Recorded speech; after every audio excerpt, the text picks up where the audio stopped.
আবারও বান্দরবানের তম্বু সীমান্ত দিয়ে মিয়ানমারের ৩ সেনার অনুপ্রবেশ হেফাজতে নিল বিজিবি। আগে পালিয়ে আসা ১৭৯ জনকে ফেরত পাঠানো হবে নৌপথে।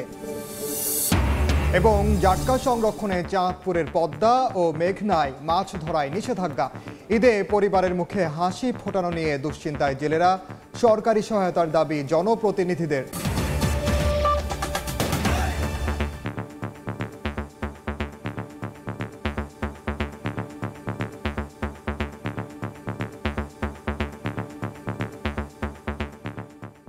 আমন্ত্রণ সময় সংবাদের নিয়মিত আয়োজন বিভাগীয় সময়ে থাকছে সপ্তাহের 7 দিন ভিন্ন ভিন্ন বিভাগের সংবাদ নিয়ে। আজ থাকছে চট্টগ্রাম বিভাগ, সঙ্গে আছি আমি ওমর ইনাম।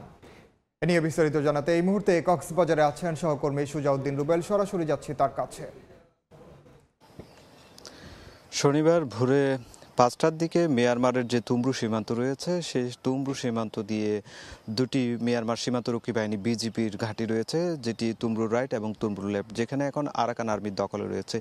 ঠিক সেই পয়েন্টগুলো দিয়ে আজকে 3 জন মিয়ানমারের জান্তা বাহিনীর যে 3 সদস্য রয়েছে, এই 3 জন সদস্য বাংলাদেশের অভ্যন্তরে ঢুকে পড়ে। পরবর্তীতে স্থানীয় বাসিন্দারা তাদেরকে প্রথম পর্যায়ে দেখতে পেয়ে তাদেরকে সেখানে আটকে দেয়। পরবর্তীতে বিজিবি, বাংলাদেশ সীমান্তরক্ষী বাহিনী বিজিবিকে খবর দিলে তারা তাৎক্ষণিক এসে তাদের হাতে যে ভারী অস্ত্র ছিল সেই অস্ত্রগুলো তাদেরকে নিরস্ত্রীকরণ করা হয়েছে। তারপর তাদেরকে খাদ্য সহায়তা দেওয়া হয়েছে। ঠিক কিছুক্ষণ আগে আমরা যেটুকু জেনেছি, 2:30 থেকে 2:45 দিকে তারা এই 3 জন মিয়ানমারের যে সেনা সদস্য রয়েছে তাদেরকে নাইকংছড়িয়স্থ যে বিজিবির 11 ব্যাটালিয়ন রয়েছে সেই ব্যাটালিয়নের যে স্কুল রয়েছে বিজিবি সরকারি প্রাথমিক বিদ্যালয় সেখানে রাখা হয়েছে। এর আগেও এই স্কুলে 179 জন সদস্যকে রাখা হয়েছে, যারা 11ই মার্চ জামতলী সীমান্ত দিয়ে নাইকংছড়ি সীমান্ত দিয়ে বাংলাদেশ অভ্যন্তরে ঢুকে পড়ে। এই মিলিয়ে সবকিছু মিলিয়ে এখন 182 জন যে সদস্য রয়েছে তাদেরকে আসলে ফেরত পাঠানোর যে কার্যক্রম সেটি চলমান রয়েছে। এরই মধ্যে যেটি বলছে তাদেরকে যে তাদের নাম ঠিকানা থেকে শুরু করে তাদের যাচাই বাছাই থেকে শুরু করে তাদের যে বায়োমেট্রিক পদ্ধতির যে কার্যক্রমগুলো সেই কার্যক্রমগুলো শেষ হয়েছে এবং তাদেরকে সব ধরনের খাদ্য সহায়তা থেকে চিকিৎসা সেবা সবকিছু দেওয়া হচ্ছে।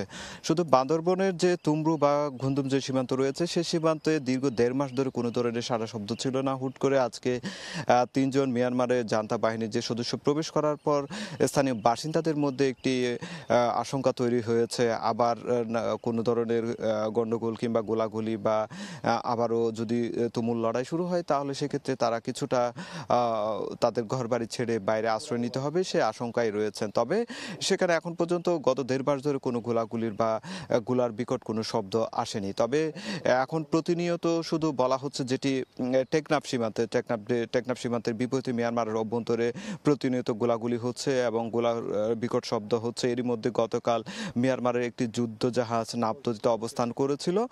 সব মিলিয়ে টেকনাফের দিকে এখনো পর্যন্ত গোলাগুলি চলছে এবং স্থানীয় বাসিন্দাদের মধ্যে বাংলাদেশ অভ্যন্তরে যারা রয়েছে তাদের মধ্যে আতঙ্ক বিরাজ করছে। তো এই ছিল আমার কাছে কক্সবাজার থেকে সবশেষ সীমান্ত পরিস্থিতির। জাটকা সংরক্ষণে চাঁদপুরের পদ্মা ও মেঘনায় বন্ধ মাছ ধরা। আয় বন্ধ থাকায় ঈদে পরিবারের মুখে হাসি ফোটানো নিয়ে দুশ্চিন্তায় জেলেরা।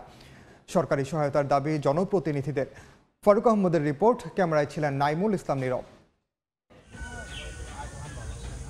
খালে নোঙর করে রাখা আছে সারি সারি মাছ ধরার নৌকা। এইসব নৌকা নদীতে নামতে মানা, কারণ চলছে জাটকা সংরক্ষণে 2 মাসের নিষেধাজ্ঞা। মতলব উত্তরের 60 নল থেকে দক্ষিণে হাইমচরের চর বৈরবী পর্যন্ত একই চিত্র। শুধু তাই নয়, নদী পাড়ের জেলেপল্লীতেও শুনশান নীরবতা। সামনে ঈদ উল ফিতর, এতে চাই পরিবারের নতুন পোশাক এবং ভালো খাবার, কিন্তু সেই সামর্থ্য নেই অনেকেরই। বলাইনি বাচ্চা কাপড় চোপড় ইত্যাদি চাই আমরা দিতে পারতেছি না। বাচ্চাদের দেন আমাকে আরো কষ্ট খাইতে, ঈদ আইতে আছে কেমনে চলবো। সরকারি প্রণোদনা চালের সঙ্গে ঈদ আনন্দ উপলক্ষে মানবিক সহায়তার দাবি জানান জেলে সহ স্থানীয় জনপ্রতিনিধি। জননেত্রী শেখ হাসিনার কাছে অনুরোধ করব, প্রান্তিক জেলেদের, অসহায় জেলেদেরকে কিছু মানবিক সহযোগিতা দেওয়া। চাঁদপুরের পদ্মা ও মেঘনায় মাছ ধরে জীবিকা নির্বাহ করেন এমন জেলের সংখ্যা 1.5 লাখ। ফারুক আহমদ, সময় সংবাদ। সাইকেল চোর চক্রের 2 সদস্যকে গ্রেফতার করা হয়েছে। উদ্ধার করা হয়েছে 7টি মোটরসাইকেল। পুলিশ জানায় ভোরে সুবর্ণচর ও কবিরহাট উপজেলার বিভিন্ন স্থানে অভিযান চালানো হয়। এ সময় মহিনুদ্দিন ও লোকমানকে গ্রেফতার করা হয়। পরে তাদের দেয়া তথ্য মতে 7টি চোরাই মোটরসাইকেল উদ্ধার করা হয়। তারা আন্তঃজেলা মোটরসাইকেল চোর চক্রের সক্রিয় সদস্য বলে জানিয়েছে পুলিশ। কুমিল্লা ঈদের আমেজ ছড়িয়ে পড়েছে খাদির বাজারে। বাহারি রঙের খাদি কাপড়ের তৈরি পাঞ্জাবি, ফতুয়া, থ্রি পিসে নানা বৈচিত্র্যের সমারোহ কুমিল্লা নগরের খাদির দোকানগুলোতে। সিকোয়েন্সের পাশাপাশি আধুনিকতার ছোঁয়া নজর কেড়েছে বলে জানান ক্রেতারা। তবে বিক্রেতারা বলছেন খাদি কাপড় দামে সাশ্রয় ও আরামদায়ক হওয়ায় ঈদ বাজারে বেড়েছে খাদির চাহিদা। 8 বছর আগে ভূমি অধিগ্রহণ করা হলেও নির্মাণ করা হয়নি ফেনীর চিফ জুডিশিয়াল ম্যাজিস্ট্রেট আদালত ভবন।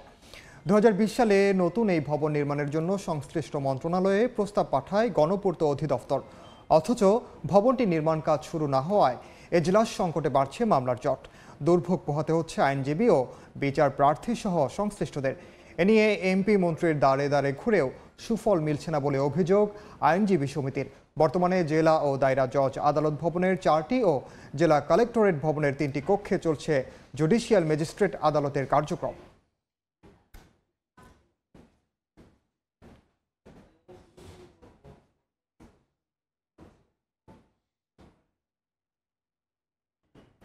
বিভাগীয় সময়ে আরেকবার প্রথম বাংলাদেশি হিসেবে একসঙ্গে মাউন্ট এভারেস্ট এবং লোৎসে পর্বত অভিযানে যাচ্ছেন চট্টগ্রামের বাবর আলী। দুপুরে এক সংবাদ সম্মেলনে তার হাতে জাতীয় পতাকা তুলে দেয় পর্বতারোহণ ক্লাব ভার্টিক্যাল ড্রিমার্স। 10 বছর ধরে হিমালয়ের নানা পর্বতের শিখরে অভিযান শুরু করেন ভার্টিক্যাল ড্রিমার্স ক্লাবের এই সদস্য। প্রশিক্ষণ নেন ভারতের নেহরু ইনস্টিটিউট অফ মাউন্টেনিয়ারিং থেকে।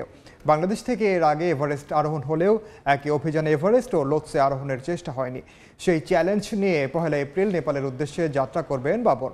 পুরো অভিযানে সময় লাগবে প্রায় 2 মাস। আমরা যে স্বপ্নটা গত 10 বছর যাবত দেখে আসছি এই স্বপ্নটা আমরা অনেক। বিভাগীয় সময়ে আরেকবার এবার জেনে নেব গত সপ্তাহের চট্টগ্রামের আলোচিত ঘটনা। কক্সবাজারের টেকনাফে 28 মার্চ উদ্ধার করা হয় অপহরণের শিকার 10 জনকে। তবে সে সময় পালিয়ে যায় অপহরণকারীরা। তবে শুক্রবার 2 অপহরণকারীকে গ্রেপ্তার করে পুলিশ।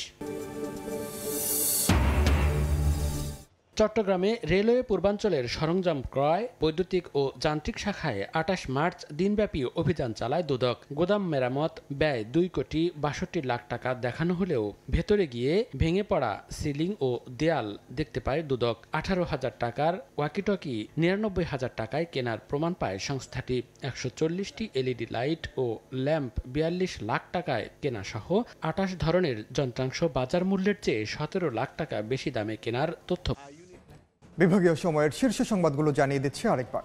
টাটকা সংরক্ষণে চাঁদপুরের পদ্মা ও মেঘনায় মাছ ধরায় নিষেধাজ্ঞা। ঈদে পরিবারের মুখে হাসি ফোটানো নিয়ে দুশ্চিন্তায় জেলেরা। সরকারি সহায়তার দাবি জনপ্রতিনিধিদের। এই ছিল বিভাগীয় সময়ে। আগামীকাল থাকবো সিলেট ও ময়মনসিংহ বিভাগের আয়োজন নিয়ে। এরপর আন্তর্জাতিক সময়ের সঙ্গে থাকবেন সহকর্মী আফরোজা মৌটুসী। ধন্যবাদ ইনান। আন্তর্জাতিক সময় নিয়ে ফিরছে কিছুক্ষণ পর, সঙ্গেই থাকুন সময়ের।